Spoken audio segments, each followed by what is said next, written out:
tenho fé, acredito no Brasil e tenho certeza que o Brasil não se acaba com o atual governo.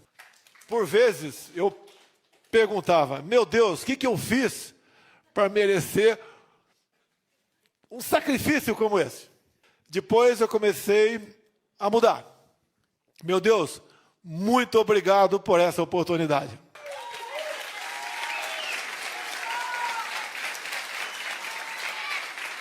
Não tem satisfação maior do que aquela do dever cumprido. Ter a consciência que fizemos o melhor. Encontro nesse país muita gente que pretende voltar ao Brasil e vão atrasar um pouco mais esse retorno.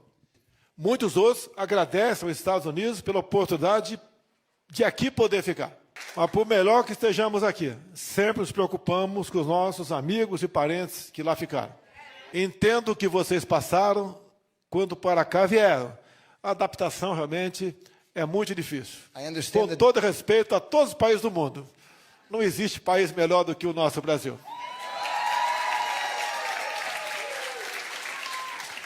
Encerrando, mas ficando aberto a perguntas.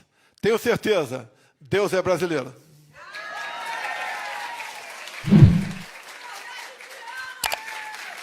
Muito obrigado a todos vocês. Fico aberto a perguntas aqui agora. Senhor presidente, se o senhor puder falar sobre o crescimento do socialismo na América Latina e por que isso é um problema global. Nós sabemos que a esquerda busca igualar a população, mas igualar na miséria. Eu não culpo os eleitores de esquerda por isso, que, afinal de contas, foram doutrinados nas escolas para seguir essa linha. Mas tem que ser o trabalho de cada um de nós para mostrar a essas pessoas que elas estão no caminho errado. E temos, infelizmente, exemplos para mostrar, como no Brasil, a nossa querida Venezuela. O país tem a maior reserva de petróleo do mundo, mas que o povo vive numa situação de pobreza quase absoluta. E temos assistido outros países da América do Sul que elegem os seus representantes de esquerda, que o caminho da pobreza, da miséria, é igual para todos eles. Essa preocupação é mundial. Já conversei com o chefe de Estado anterior aqui sobre a Venezuela. E nós não queremos que o Brasil siga a esse caminho. Só por uma cidade do estado de Roraima, entram por dia, em média, 700 venezuelanos fugindo da fome, da miséria e da violência. Chegam, em média, pesando 15 quilos a menos do que eles tinham há alguns anos. Lamentamos essa situação, mas sabemos da dificuldade para a Venezuela voltar à sua normalidade. Se lamenta que um expoente da política brasileira tenha colaborado para que a Venezuela chegasse a essa situação. A liberdade é como um grande amor. Ele tem que ser todo dia cuidado.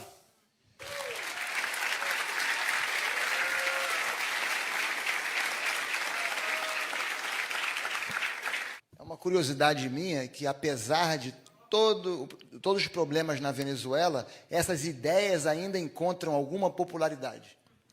Infelizmente, encontram. Os discursos fáceis arrastam muita gente. É a promessa de um paraíso aqui na Terra. No Brasil, por exemplo, tínhamos recuperado picanha e cerveja. Nós, por exemplo, tivemos uma taxa de emprego melhor do que 2018, levamos água para o nosso Nordeste, triplicamos com responsabilidade o valor de um auxílio chamado Bolsa Família. Alguns estados do Brasil estavam na condição de pleno emprego, o agronegócio funcionando com a maravilha. Vocês não tiveram notícia do MST no Brasil, no meu governo?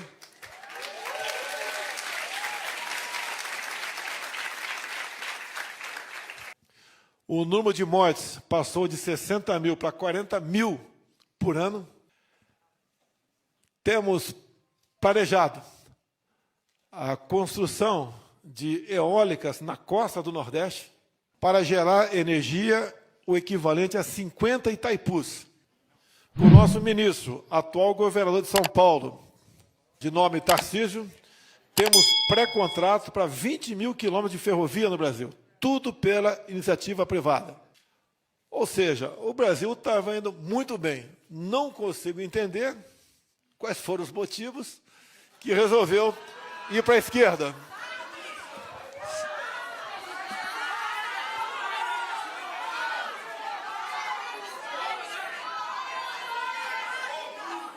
Algo que prova que nós estamos do lado certo é que as pessoas normalmente migram dos sistemas totalitários para os sistemas livres. Nós vemos, por exemplo, as pessoas vindo de Cuba para os Estados Unidos e também de Nova York para a Flórida. Eu gostaria que o senhor comentasse essa migração de pessoas dos regimes totalitários para os regimes livres. É igual quando caiu o Muro de Berlim, né? Para onde foi o povo? Já tivemos momentos que o ditador Maduro fechou a fronteira, não permitindo que seu povo viesse para o Brasil. Eu não vi nenhum petista fugindo para a Venezuela.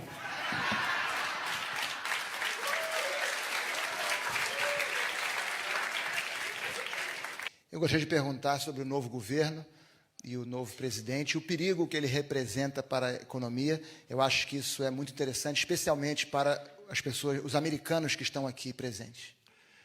Eu vou dar apenas um dado, um número, e os números são incontestáveis. Vimos criando, ao longo de 2022, uma média um pouco acima de 200 mil novos empregos por mês. Em dezembro agora, praticamente com o governo outro assumindo, perdemos 430 mil empregos. E, geralmente, essas pessoas são as mais pobres. Gostaria que fosse diferente, mas entendo que em janeiro teremos também uma grande perda no número de empregos. Isso é muito ruim para nós no Brasil. Sem emprego, sem picanha e sem cerveja.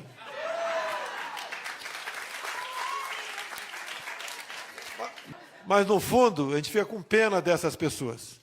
São pessoas humildes que são enganadas. Não vejo, com os bons olhos, o futuro da nossa economia com as medidas adotadas pelo atual governo. E é a economia que dita, o futuro de um regime. Então, os pais fundadores americanos alertaram sobre o perigo de juízes, do judiciário, ter muitos poderes, muito poder. Então, gostaria que o senhor falasse um pouco sobre essa situação que acontece não só nos Estados Unidos, mas também no Brasil. Quem legisla é o poder legislativo. Infelizmente, não raras vezes, o poder judiciário tem legislado no Brasil. Quero dar um exemplo apenas, que vai ser difícil vocês entenderem. Propriedade privada.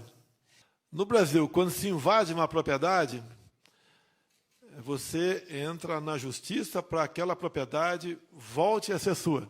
Em especial no campo, os processos levam, em média, acima de 10 anos. E agora, o nosso judiciário criou mais uma situação a ser cumprida depois do trânsito julgado para que aquela propriedade volte para o seu dono original. Depois desse longo processo judicial, depois do trânsito julgado, ainda vai para uma comissão indicada pelo atual governo, para decidir se efetivamente a propriedade vai ser entregue ao seu dono original ou não. Por vezes, temos notícia da possibilidade do judiciário decidir sobre aborto no Brasil. Esperamos que isso não aconteça, apenas esperamos. Dos 11 ministros do Supremo, eu indiquei 2. Obviamente, entre as características deles, era não ser pró-aborto, ou melhor, serem pró-vida.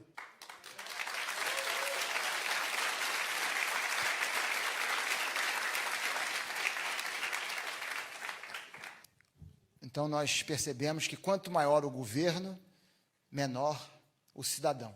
Para encerrar, eu gostaria que o senhor falasse um pouquinho da sua fé e da importância da sua fé nessa luta contra o marxismo. Primeiro, estimulando a liberdade de sua forma o mais ampla possível. Quem deve dar o norte para o país é o seu povo. Assim, eu fiz o máximo que pude ao longo dos meus 4 anos. Quanto menos a população procurar os políticos, melhor é para aquele país. Fugirmos